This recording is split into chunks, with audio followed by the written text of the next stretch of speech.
मुस्तफ़ा था इसके बारे में पता चला है कि कभी कभार ये भी जैसे आइस और जो नौजवान जिस तरह नशा करते ये मकतूल भी नशा करता था। मार्शा ने ही अरमगान को इस बारे में उकसाया कि ये मुझे मुस्तफ़ा जो है ना ये मेरे ऊपर हावी होता है तो इसको रास्ते से हटा दो, और राड से इसको बहुत ज्यादा मारा, इतना मारा कि वो नींद बेहोश हो गया, बल्कि मरने की हद तक जैसे हो गया। लेकिन इन्होंने तेल छिड़का और गाड़ी को आग लगाई।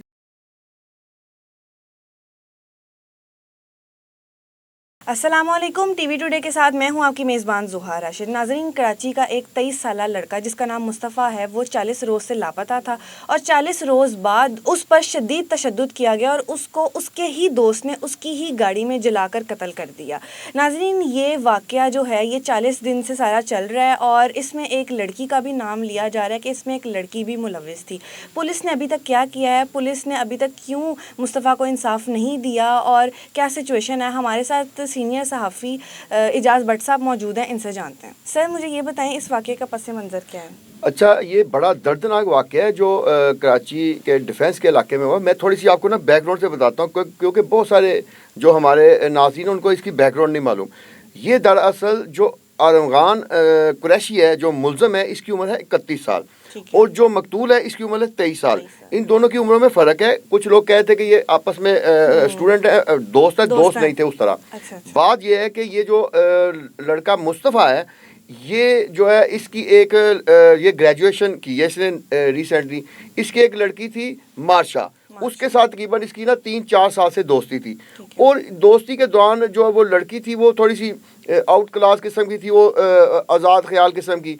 उसने इस दौरान जो है ना वो नशा भी करना शुरू कर दिया। तो इस दौरान जो मुस्तफ़ा था इसके बारे में पता चला है कि कभी कभार ये भी जैसे आइस और जो नौजवान जिस तरह नशा करते ये मकतूल भी नशा करता था कभी कभार। और इसके साथ जो मुल्ज़म है अरमगान वो तो पहले से ही काफ़ी यानी इस हवाले से मशहूर था कि इसका यानी कि इसके घर में जिस तरह गार्ड रखे हुए हैं, जिस तरह इसने लैपटॉप रखे हुए हैं। और अब जब तहकीकात की गई हैं तो मैं अब दोनों के बारे में आपको लहदा बताता हूँ। जो अरमगान है इसके बारे में पता लगा है मुल्ज़म कि इसके घर में 100 से ज़्यादा लैपटॉप मिले हैं, इसके पास मोबाइल फ़ोन है और ये डार्क वेब की जो साइट्स हैं उन पर वीडियो भी बेचता था। इस वजह से इसके पास काफ़ी ज़्यादा पैसे भी आ गए, दौलत भी आ गई, इसके घर के पास गार्ड लगा दिए। अच्छा, इस दौरान इसकी मुलाकात जो है ना बहुत सारे और दोस्तों से भी होती थी। इस दौरान इसकी मुलाकात मुस्तफ़ा से भी हुई। अब मुस्तफ़ा की दोस्ती मार्शा जो है ना वो उसने देखा कि अरमगान तो बहुत ज़्यादा पैसों वाला है, तो मार्शा अरमगान से भी मिलना शुरू हो गई। जब मिली तो ये वाक़या शुरू कैसे हुआ? ये थी 2024 की जब साल की एंड वाली न्यू ईयर नाइट थी ना, उस रात को ये तीनों इकट्ठे थे। इस दौरान कुछ इन्होंने नशा भी आपस में किया। तो मार्शा ने जो इसको यानी कि अरमगान के साथ भी थोड़ा सा अपना हंसते हुए बातें की। इसको जो ना अच्छा नहीं लगा जो मुस्तफ़ा था, तो इसने उसको मना किया। वो उसकी वालदा का ये भी कहना है कि मुस्तफ़ा पहले भी मार्शा को मना करता था। तो इस दौरान अब जो नई बातचीत सामने आई उसमें ये आया है कि मार्शा ने ही अरमगान को इस बारे में उकसाया कि ये मुझे मुस्तफ़ा जो है ना ये मेरे ऊपर हावी होता है तो इसको रास्ते से हटा दो। तो उसने ये किया कि 6 जनवरी को ये वकुआ के रोज़ उसने अपने घर बुलाया या अपने घर से गाड़ी पे गया, उस जिसकी फुटेज मौजूद है। जब ये वहाँ पहुँचा तो इसने अपने साथ एक और साथी था शहराज, जो उसका मुलाजम भी कह लें। इन दोनों ने मिलकर पहले तो इससे बदतमीजी की, उसके बाद इसने राड निकाले और राड से इसको बहुत ज़्यादा मारा, इतना मारा कि वो नींद बेहोश हो गया, बल्कि मरने की हद तक जैसे हो गया। तो इन्होंने क्या किया कि उसको उसी की गाड़ी में डिग्गी में डाला और इसको लेकर चले गए। और सबसे अहम बात यह है कि ये हब के इलाके में बलोचिस्तान में गए, रास्ते में चौकियाँ आई हैं और ये बड़ी दीदा दिलेरी से, क्योंकि इनके पास पैसे थे, तो रास्ते में इन्होंने सारी जगह से क्लियर करके हब के इलाके में पहुँचे हैं। वहाँ जाके कुछ तो ये कहा जा रहा है कि वहाँ उस वक्त तक मुस्तफ़ा जो है ना वो फोत हो गया था, और ये भी कहा जा रहा है कि मुस्तफ़ा में अभी जान बाकी थी, लेकिन इन्होंने तेल छिड़का, गाड़ी को आग लगाई। उसके बाद भी फिर इन्होंने यानी अपना वो काम नहीं छोड़ा, इन्होंने आग लगाई। आग लगाने के बाद वहाँ से पैदल निकले ताकि किसी को शक ना हो। वो उजाड़ जगह थी तो वो काफ़ी दूर तक ना ये पैदल गए, बल्कि कहते हैं अब शहराज ने बताया पुलिस को कि 2-3 घंटे तक ये पैदल चलते रहे। पैदल चलते चलते इनको किसी ने लिफ्ट नहीं दी। फिर एक जगह आई है जहाँ इन्होंने 2000 में गाड़ी बुक की है और फिर ये वहाँ से आगे एक जगह पे उतरे जहाँ से इन्होंने वो दूसरी टैक्सी या रिक्शा लिया और फिर ये अपने डिफेंस वाले घर में पहुंचे। 40 दिन से जो मुस्तफ़ा गायब था वो कहाँ पे था? अच्छा, इस दौरान ये हुआ कि मुस्तफ़ा की जो वालदा है उसने कहा कि मेरा बेटा घर से गया था, पता नहीं चल रहा। तो पुलिस ने इस हवाले से तफ्तीश शुरू की। जब पुलिस ने तफ्तीश शुरू की तो आखिरी जो लोकेशन उसकी मिल रही थी वो अरमगान के घर की मिल रही थी।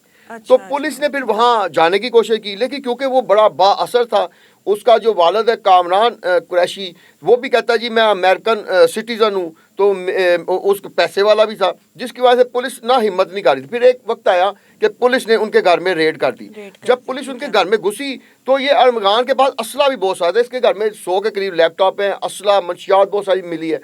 तो पुलिस जब इसको पकड़ने लगी है, तलाशी ले रही, तो इसने आगे से फायरिंग कर दी, जिससे 2 पुलिस एहलकार जख्मी भी हुए।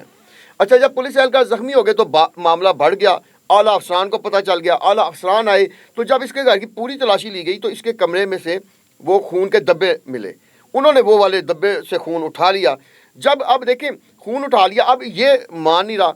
अब मानना कैसे था कि इसको अदालत में पेश किया गया, इसका रिमांड लिया जाता, रिमांड लेकर तो इससे तफ्तीश की जाती। लेकिन पुलिस ने मिली भगत के साथ, मैं आपको यहाँ बताता हूँ, पुलिस के SHO ने मिली भगत की, जो तफ्तीशी था उसने मिली भगत की। तो उन्होंने क्या किया कि अदालत में इस तरह का केस बना के पेश किया कि अदालत ने इनको रिमांड ही ना दिया और ये बंदा जो है अरमगान कुरैशी ये जेल चला गया।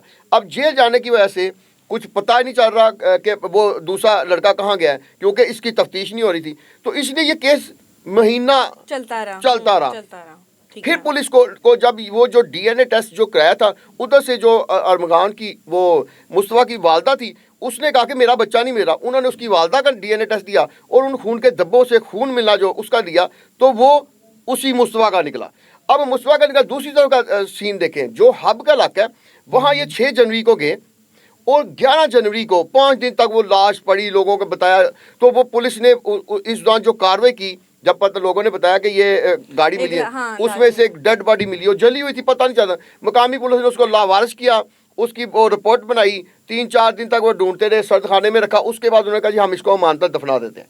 अब उधर केस बंद हो गया, अमानत दफना दिया। इधर ये ढूंढ रहे हैं। अब सिंध और बलोचिस्तान दोनों की पुलिस जो है ना, यानी बलोचिस्तान की पुलिस तो सो गई कि उनका तो मतलब हाँ, उनका खत्म हो गया। सिंध पुलिस जो ना वो कार्रवाई करती रही।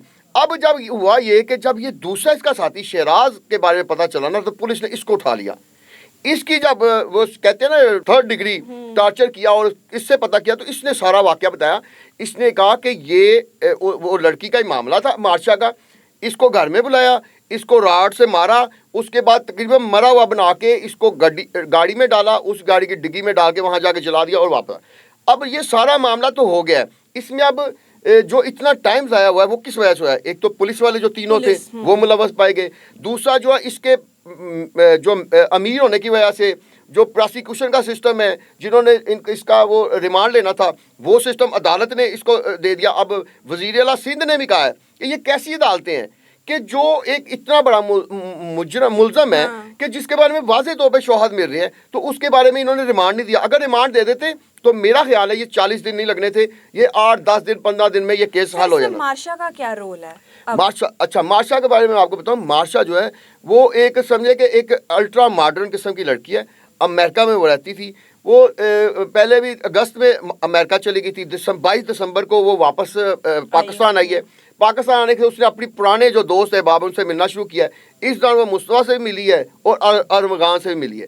तो जब हैप्पी न्यू ईयर के लिए इन्होंने जो प्रोग्राम मुरतब किया ना, उसमें ये तीनों इकट्ठे हुए हैं। वही मार्शा और जो है ना ये जो अरमगान है, इन दोनों की आपस में पैचअप हुआ है। इन्होंने कहा कि हम मुस्तफ़ा को रास्ते से हटा दें। तो अभी मार्शा को भी पुलिस ने पकड़ा है? नहीं, पुलिस कह रही है कि हम मार्शा से उसका बयान लेंगे कि उस रात हुआ गया था। लेकिन मार्शा क्योंकि अमेरिका में अब तो कह रहे हैं कि वो अमेरिका चली गई जी।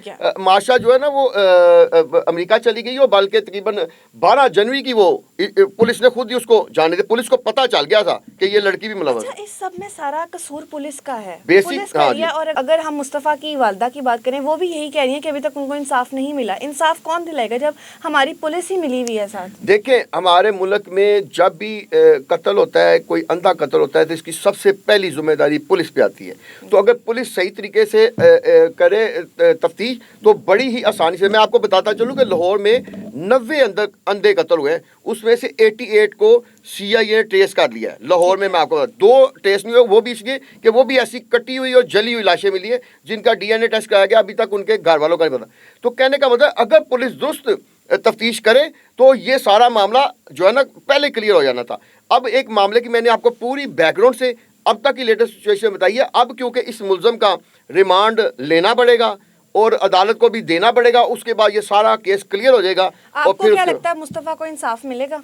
मेरा ख्याल है मुस्तफ़ा को तो इंसाफ नहीं मिलेगा, क्योंकि वो तो बेचारा चला गया। उसकी वालदा को इंसाफ मिल सकता है, और उसको इंसाफ दिलाने के लिए हम एज ए पाकिस्तानी 22 करोड़ पाकिस्तानी इस वक्त खड़े हैं, और तमाम जो माएँ हैं वो हमदर्दी का पहलू लेके बैठी हुई है कि किस वक्त इस मुलजम जो अरमगान है इसको करार वाकई सज़ा मिले, और उस लड़की को भी बुलाया जाए और उसको भी उसके जो जुर्म है उसकी सज़ा मिलनी चाहिए।